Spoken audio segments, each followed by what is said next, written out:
Are you a scaling SaaS founder? Ready to make the leap from leading a team to leading an organization? Join us each week as we refill your think tank with actionable tips and strategies from great business minds you know and those you don't know yet. This is SaaS Fuel with your host, 5-time entrepreneur, SaaS founder, and globetrotting adventurer, Jeff Maines. Welcome back to the SaaS Fuel podcast, where our festive plans are as carefully orchestrated as the Griswold family Christmas. Ambitious, a little over the top, and full of heart. I'm your host, Jeff Maines. I help B2B SaaS founders like you scale from 7 figures, which is good, to 8 and 9 figures, which is outstanding. Together, we supercharge revenue growth, create premium valuation, and craft a business you're proud of and a life of impact and freedom that you love. Have you ever heard about the Christmas Miracle on Maple Street? It's not the movie Miracle on 34th Street. Christmas Miracle on Maple Street. Well, it all started with a couple, Emily and David. And this isn't the Emily we know now. This was before she became the unofficial mayor of Maple Street. Here's how it happened. A number of years ago, the Saturday after Thanksgiving, a moving truck shows up at the house down the street. Somebody new is moving in. And the following weekend, Emily and David are out for a walk, and their new neighbor is outside getting the mail. And they have a conversation. They meet Tom. It's a brief conversation, but find out, job relocation. He's an IT guy, same as David. Thanksgiving transition, so he didn't have to use any extra vacation days. Very interesting. A little reserved, maybe a little standoffish, vague. But Emily kind of gets the hunch that Tom is gearing up for a solo Christmas. Which, let's be honest, that can be tougher than trying to untangle last year's Christmas lights. Emily and David are feeling a little bit of that themselves. They're empty nesters, and their only son, Matt, is on active duty with the Marines and deployed this year. But here's the kicker. Emily and David decide to invite Tom over for Christmas dinner. Just like that. Yeah, imagine the guts, right? It's like inviting a complete stranger to crash your family reunion. But Emily's got this sixth sense for kindness, and maybe she's just nosy, but in the best possible way. So fast forward to Christmas, and Tom shows up, looking as awkward as a reindeer in a swimsuit. But as the night rolls on, you wouldn't believe the transformation. The guy is a hoot. He's cracking jokes, sharing wild stories from back home. And get this, he even does a mean impression of Will Ferrell in Elf. The room is buzzing like a beehive, full of laughter and chatter. And Emily and David have seen how this whole thing turned Tom's holiday around. They have this light bulb moment. Like, why stop at Tom? So next year, Matt's back home on leave from the Marines, and Emily starts inviting more of those strangers. There's Mrs. Johnson down the street, bakes cookies like a wizard. We probably all know somebody like that, or at least we should. It's kind of a lost art these days, maybe. Chris, a college student who's studying miles away from his family. And of course, Tom is back again too. And each person brings a piece of their world to the table. But now here's where it gets really interesting. This little dinner tradition of Emily's starts growing. I mean, like a snowball rolling downhill. And before you know it, it's not just a dinner. It's the event of the season on Maple Street. So years go by, and Emily and David keep inviting, keep hosting, and this hodgepodge of guests starts feeling like less random people and more like family. Relationships form, friendships are forged. And life happens to different people in the group. Some come and go, and good things happen, bad things happen, but they're there for each other, not just at Christmas time, but throughout the year, through thick and thin. It's like they've created their own holiday movie, but less drama and more pie. Both good things.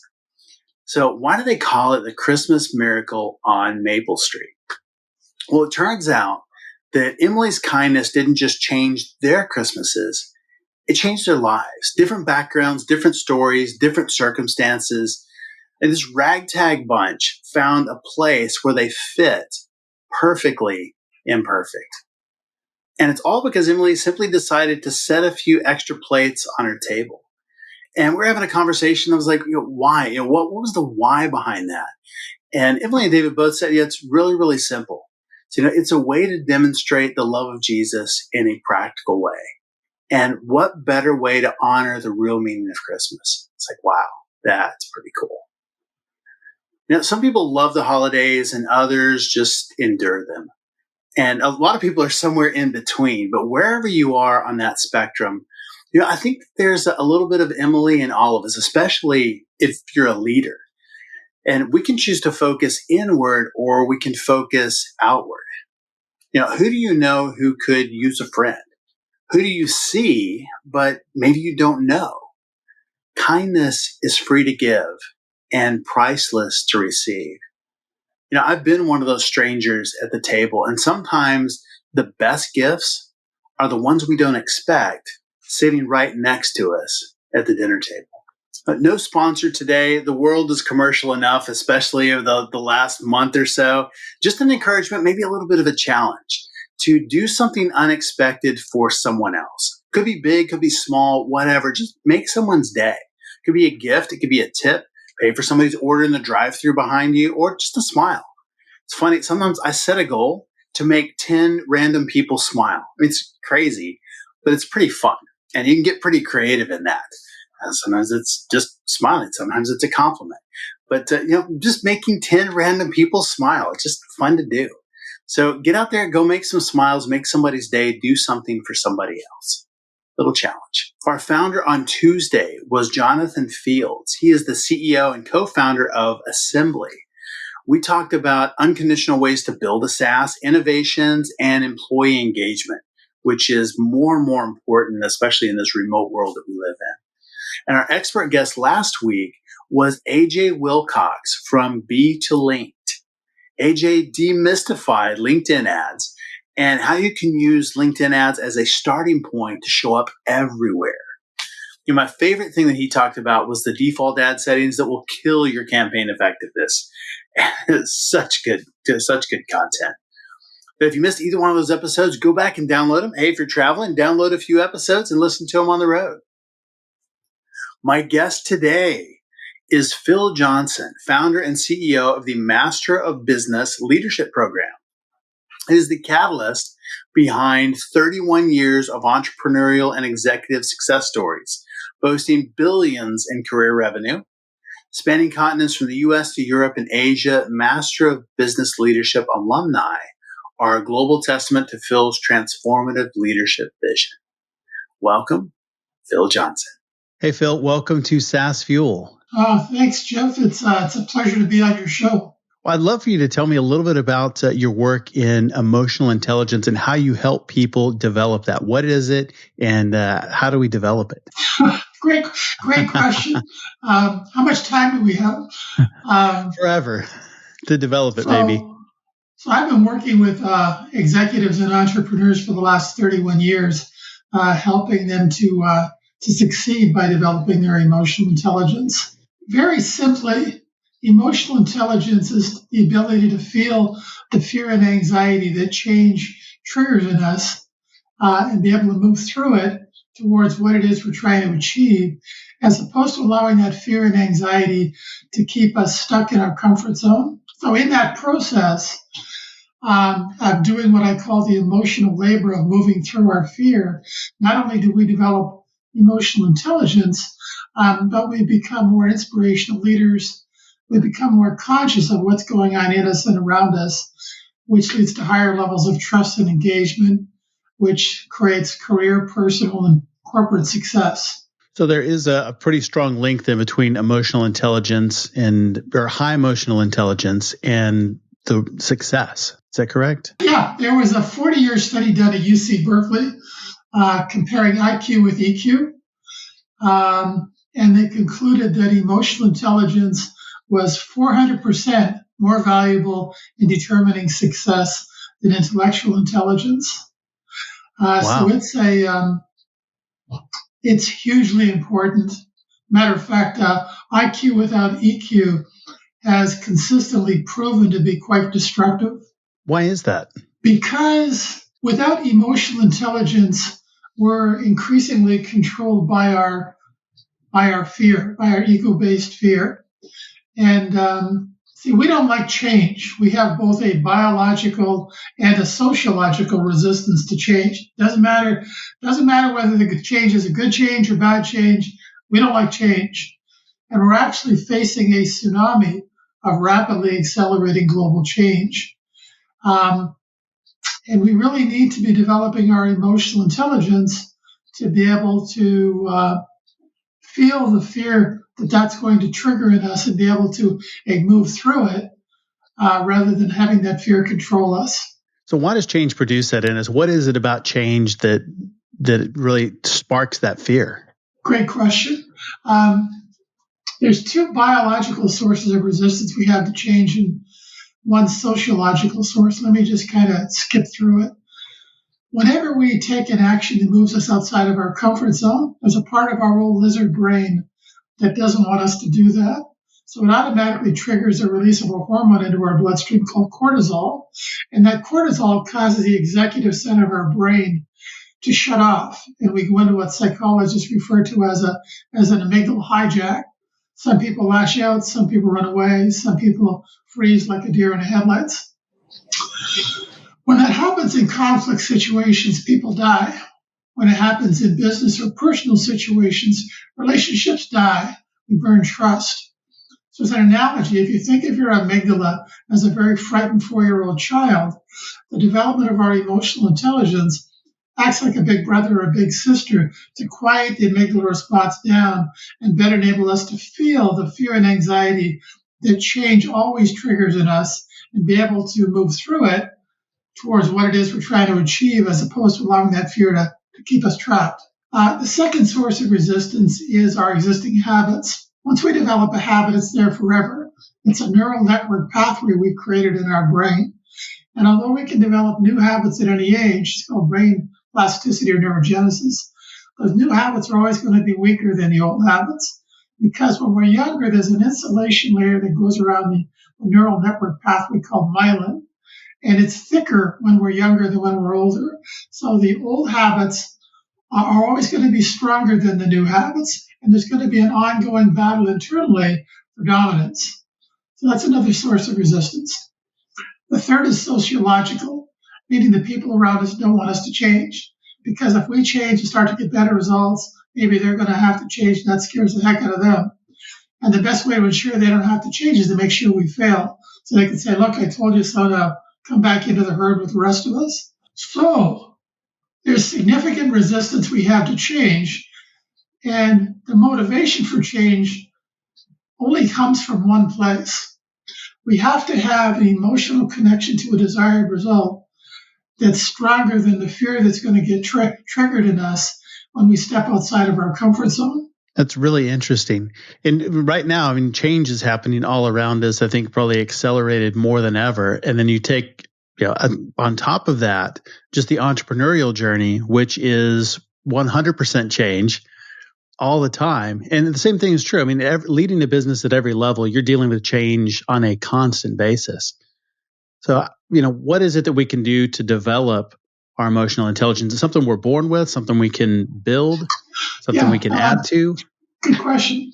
Emotional intelligence is not something we're born with. It's something we develop.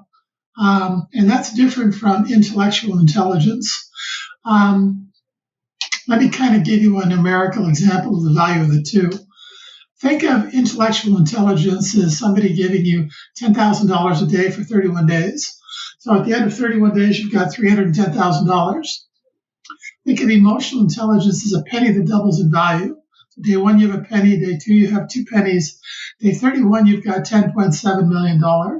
Day 40, you've got over $5 billion. Day 50, you've got over $5 trillion. See, not everybody can have 160 IQ.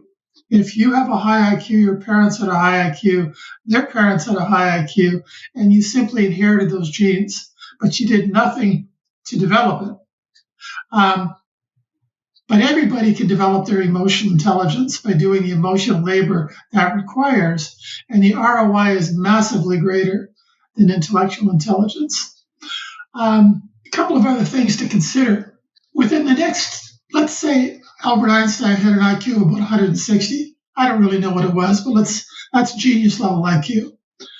Within the next 2 to 3 years, AI will have an equivalent IQ of over 1,000. Wow.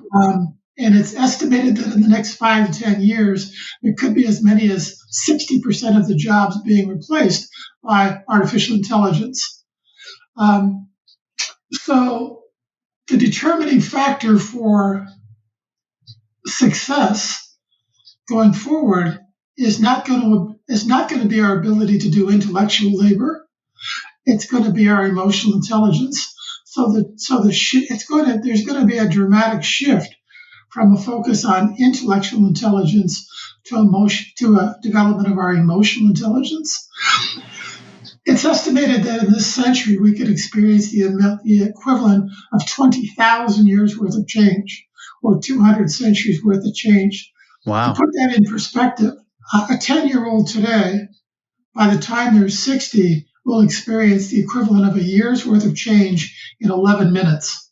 Wow. So we have a 500 million year old brain that doesn't like change. So that's going to create our resistance to change. Is going to create increasing levels of drama, chaos, and conflict in and around us. So we really need to be developing our emotional intelligence to be able to counteract that, to be able to feel the fear and anxiety that change triggers in us and move through it, rather than allowing that fear to control us. So more and more companies are already starting to hire, develop, and promote, largely based on emotional intelligence. I'll give you an example of a company that's currently valued at over $3 trillion, and they're doing about $600 billion a year in revenue, and their primary hiring focus is emotional intelligence. And that company is Apple. And that's why when you walk into an Apple store, the energy you feel is an example of a more emotionally intelligent environment.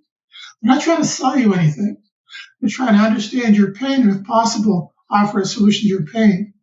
Whether you buy anything or not is secondary to their desire to want to serve you. They want you to have a great experience. And maybe you'll tell your friends and they'll tell their friends. If you think about it, the way you feel in that environment is very different from the energy coming out of the stores surrounding that environment.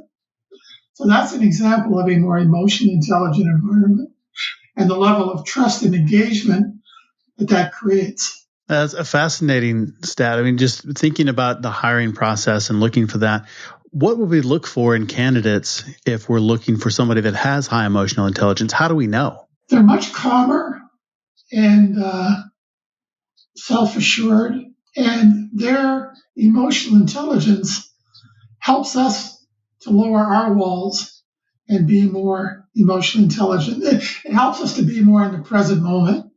So we have these, because we've evolved over hundreds of millions of years from herds, tribes, we've had to develop the ability to sense whether somebody's trying to help us or eat us. So we have these specialized brain cells in our prefrontal cortex that brain scientists call mirror neurons. That's why when you walk into a room, you can sense the energy in the room. That's why when you have a conversation with somebody, you can sense whether they're trying to help you or hurt you. And so as we develop our emotional intelligence, we actually lower our walls. We become less resistant, judgmental, and attached to outcome. And the people around us unconsciously pick up on that, and they get a sense that they can be more of who they truly are around you than they can be around other people.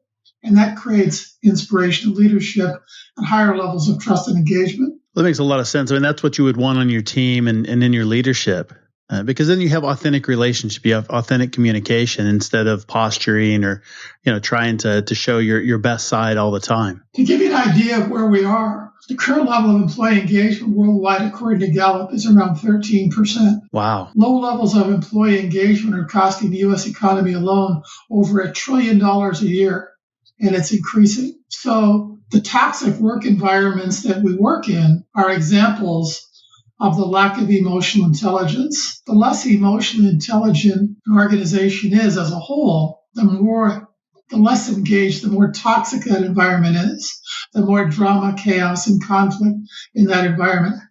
Gallup has also determined that there's almost a 1-to-1 correlation between the level of employee engagement and the level of customer engagement. So if your employees don't feel engaged, neither will your customers. That is fascinating. I hadn't thought about that translating over, but that does make sense.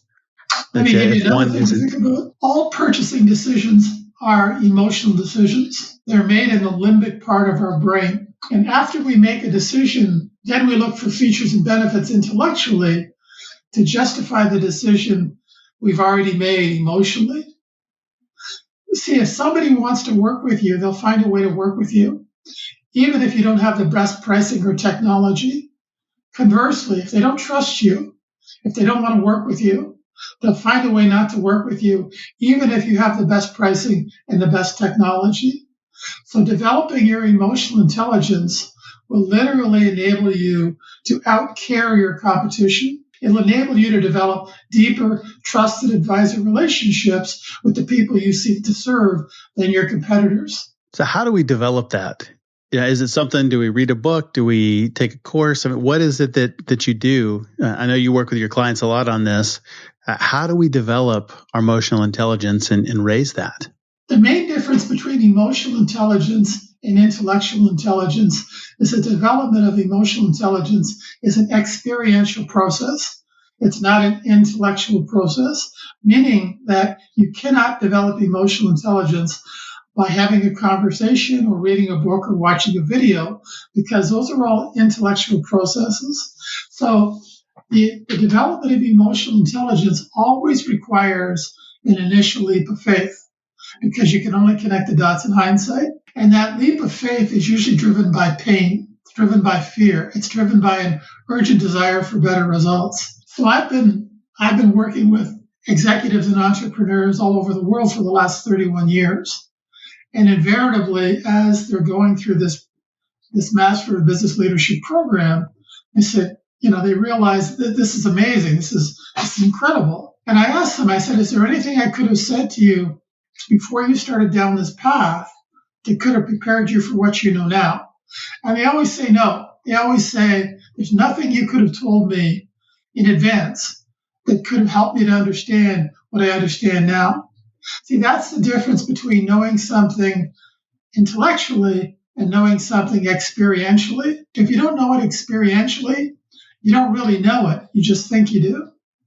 That's why a lot of people know a lot of things intellectually that's not translated into their behavior. That's not translated into their results. And that's where the development of emotional intelligence comes in. Oh, that's really good. I'm a huge fan of experiential learning. And I think you're exactly right. I mean, just because you read a book, you may have knowledge, but it doesn't mean that you've applied the knowledge, doesn't mean that you're actually doing that. Yeah, that happens all the time in business. Where the rubber meets the road is in the application of knowledge, not the acquisition of knowledge. And this is where our educational and employment system has failed us, because it's focused on our ability to do intellectual labor and has done nothing to develop our emotional intelligence. So if we want to do that today, what are some things that we should be thinking about, or things that we can do experientially to raise our EQ or Learn to stop EI? giving away our energy. Learn to lower our walls. Let me explain what that means. Okay, so what I'm about to say may sound like Swahili to many of our listeners, but I can assure you that I've been proving this for the last 3 decades all over the world. It involves energy physics. So here goes. And I'll give you an example of what I'm about to say. We're only actually conscious about 3 to 5% of the time. The rest of the time, we're relying on our unconscious habits to drive the bulk of our behavior and results. And that's fine. But when we're born, we're not born with a conscious mind. We don't start to become conscious until we're about a year or so old. But we are born with an unconscious mind, and we immediately start wiring up our brain, creating those neural network pathways that become our habits in order to survive, fit in, get food, all that kind of stuff. And a lot of those habits unconsciously cause us to give away our energy.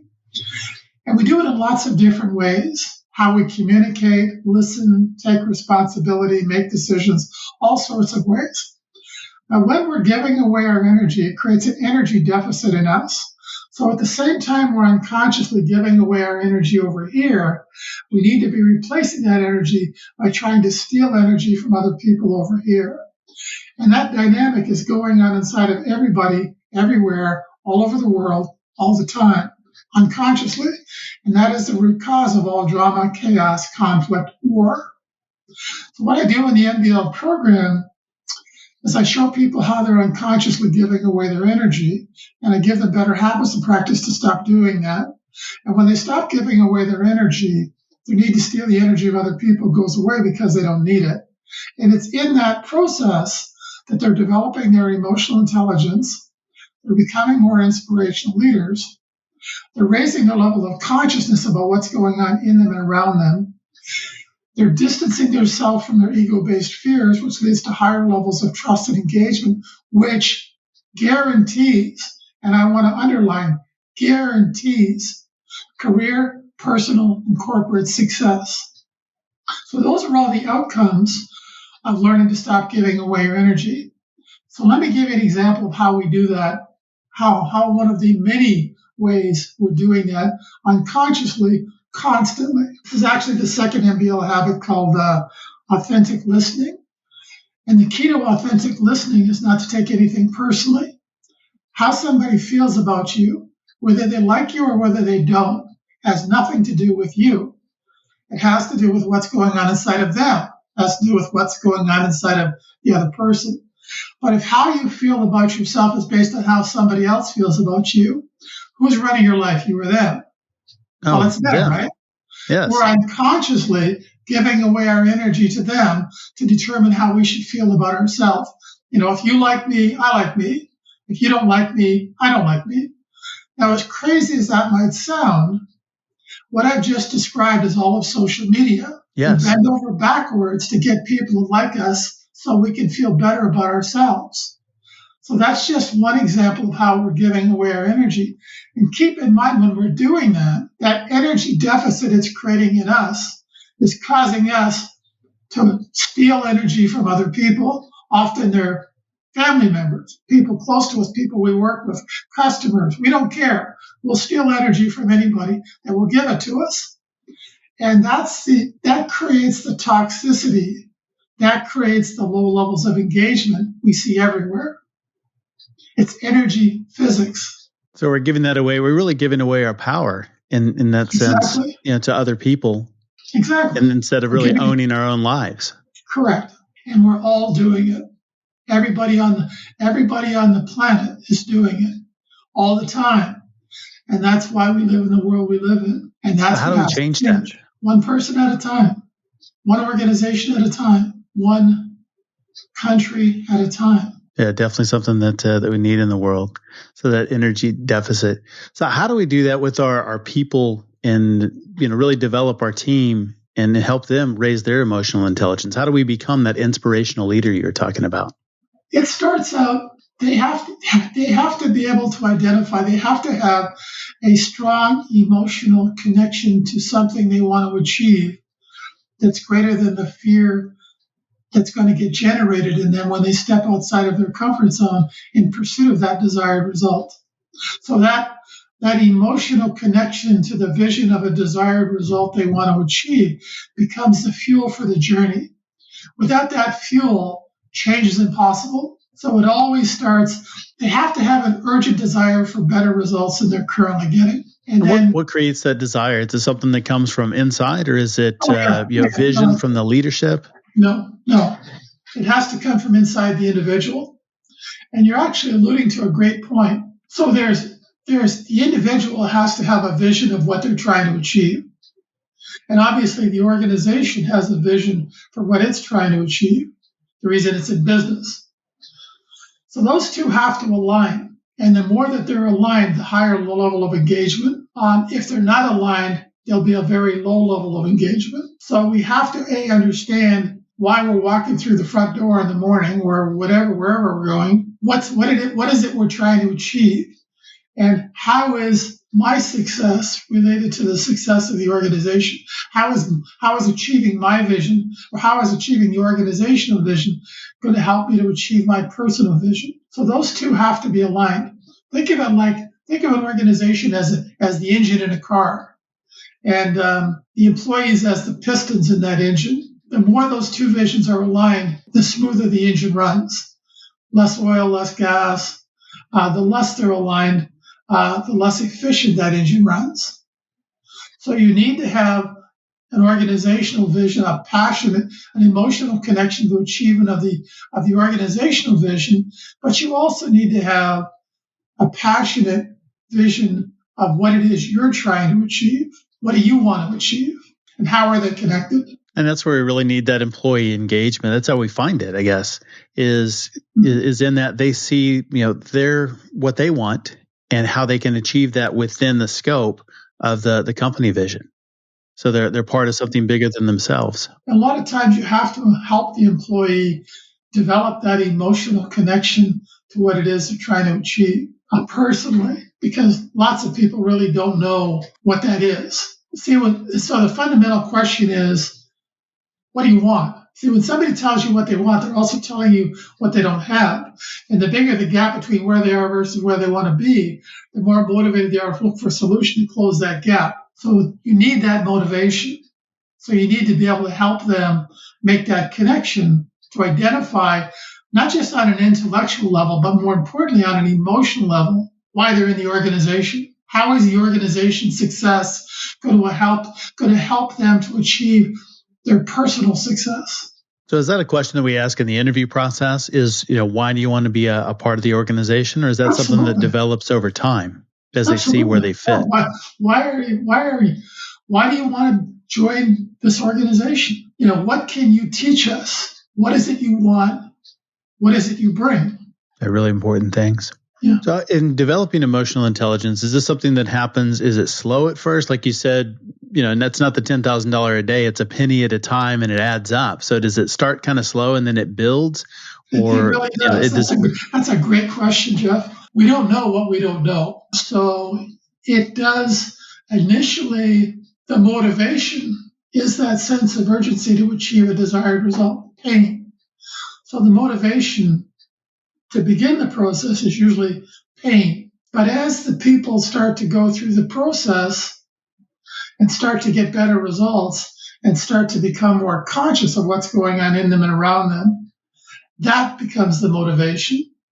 So the motivation actually changes from a motivation based on fear to get away from something to a motivation based on passion to move towards a desired result. So there are executives I've been working with, in some cases for over 14 years, consistently, because the ROI keeps getting greater and greater and greater and greater as they practice these habits. The ROI never ends. Oh, that makes sense. And 14 years, that's a long time. And from the outside, somebody may look at that and go, is this person, did they just not get it? But I think it's the opposite for emotional intelligence. It's something that the deeper you get in, the more you realize how much you need it.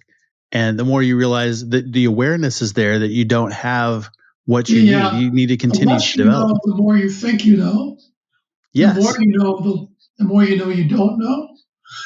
There's one executive that I've been working with for a little less than a year, and the ROI in their investment is over 25 times.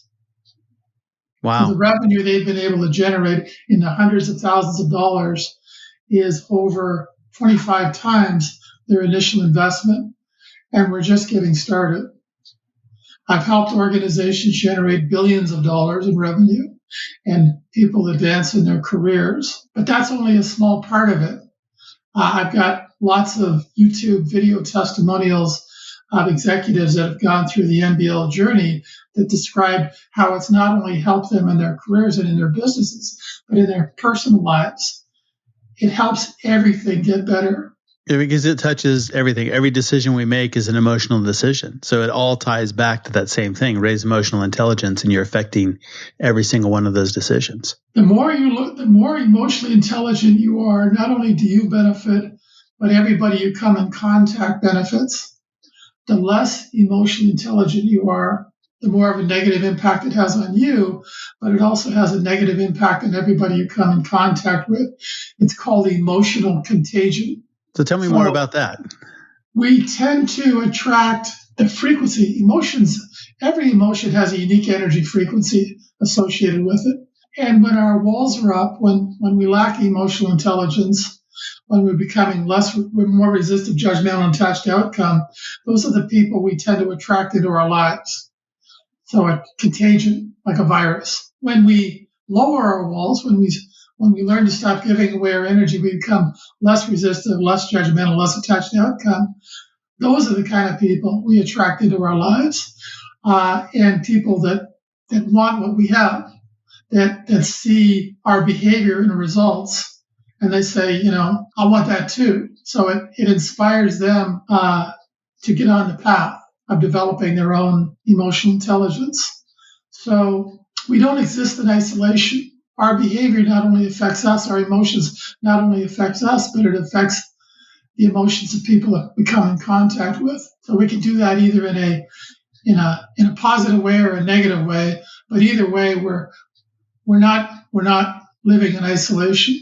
So it's called emotional contagion. That is interesting. So what is one way that we could protect ourselves from the energy vampires? And then at the same time, what are ways that we can make sure that we're not becoming one of those energy vampires and stealing from other people? Go through the MBL program. Learn to become. You have to gradually become more conscious of how you're giving away your energy, and you have to start developing the habits that enable you to stop doing that. There is no other way. The development of our emotional intelligence isn't a solution to the challenges we're facing. It's the only solution to the challenges we're facing. It's a huge part of our development that's missing. It's the next stage in our evolution as a species. And so what happens if we don't develop emotional intelligence? We go extinct this century. In relative terms, humanity's been on the planet for less than half of 1 second. And in that time, we've destroyed the climate. There isn't a single other species on the planet that wouldn't be better off if humanity didn't exist. We're dealing with things like CRISPR-Cas9, gene editing technology, AI, climate change, other pandemics.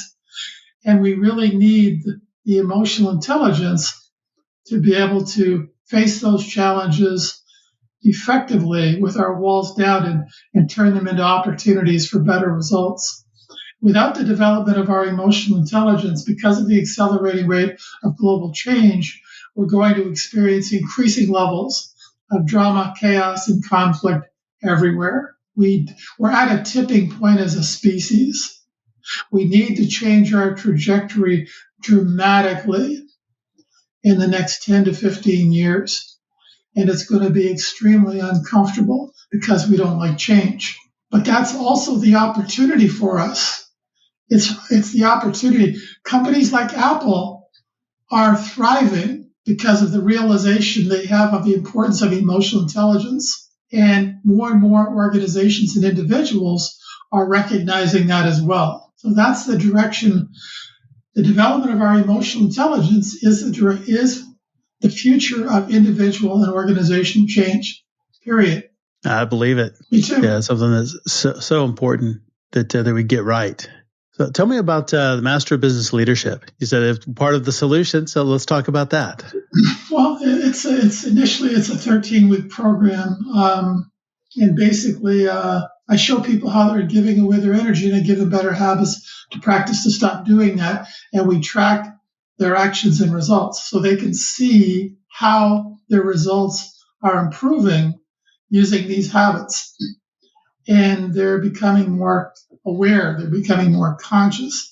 See, we cannot get better results than our current level of consciousness. Whatever results we're getting today is a reflection of our current level of consciousness. If we want better results than we're currently getting, we have to raise our level of consciousness, period. So however somebody's behaving and the results they're getting are simply a reflection of their current level of consciousness. So learning to stop giving away our energy will raise our level of consciousness about what's going on in us and around us, and that will guarantee better results in our careers, in our personal life, and in our businesses. Well, where can people learn more about you and about Master Business Leadership online? Well, the only social media I'm on is LinkedIn, but I'm happy if somebody wants to continue the conversation, I'll send you a link to my Zoom calendar, and I'd be happy to meet with them. Outstanding. We'll make sure and link that in the show notes Phil, really enjoy having you on the show today. It's amazing what you're doing in emotional intelligence, and I appreciate the work that you're doing. My pleasure. Thanks, Jeff. It's an honor to be on your show, and thank you for the work you're doing. Thanks again, Phil, for coming on the show and sharing your wisdom and insights. Such a great topic, and EQ is something that we all need to continuously improve. It's one of those funny things. I mean, the more we have it, the more we see the need for it. And we want to continue to develop that, not just a one and done kind of thing, like check the box. There's more to it. Well, the best place to learn about Phil and connect with him is on LinkedIn. So be sure to check out his podcast also. It's called Master of Business Leadership. And we'll link to his LinkedIn profile in the show notes as well. And all links, highlights, resources, show notes, everything you need are all available at saasfuel.com. And you can see everything that you hear and more on our YouTube channel. Full episodes, training, shorts, outtakes, and quite a bit more. And share the podcast with a peer, friend. Super helpful for them and for us too. It's really appreciated. Everyone who shares this week gets a Home Alone booby trap set. It includes safe versions of Kevin's most iconic traps. Just a little disclaimer, we're not responsible for any lost eyebrows or bruised egos. Another Christmas classic. So what is your favorite Christmas movie? We had a lot of them submitted last week. I'd love to hear from you. What is your favorite Christmas movie? And then Thursday, wrapping up this year, it's hard to believe, last episode of the year, we have LaShawn Smith, founder and investor at Kager Investments, like Kager, like compound annual growth rate, Kager Investments. He shares his journey from a software titan at Amazon and Microsoft to a master of business innovation, deploying $450 million in R&D and shaping tech for industry heavyweights. So join us as we unravel his unique blend of AI expertise, entrepreneurial wisdom, and his mantra for success is know thyself, make things, stay free. Solid way to cap off 2023. So I will see you next time. And as always, enjoy the journey. Be safe out there. Merry Christmas, y'all. Thanks for listening to SaaS Fuel. Full show notes for each episode, which includes a summary, key takeaways, quotes, and any resources mentioned, are available at saasfuel.com. Be sure to follow and subscribe wherever you listen to podcasts. And if you're enjoying the content and getting value from these episodes, please leave us a rating and review at ratethispodcast.com/saasfuel. We'll be sure to read these out on future episodes.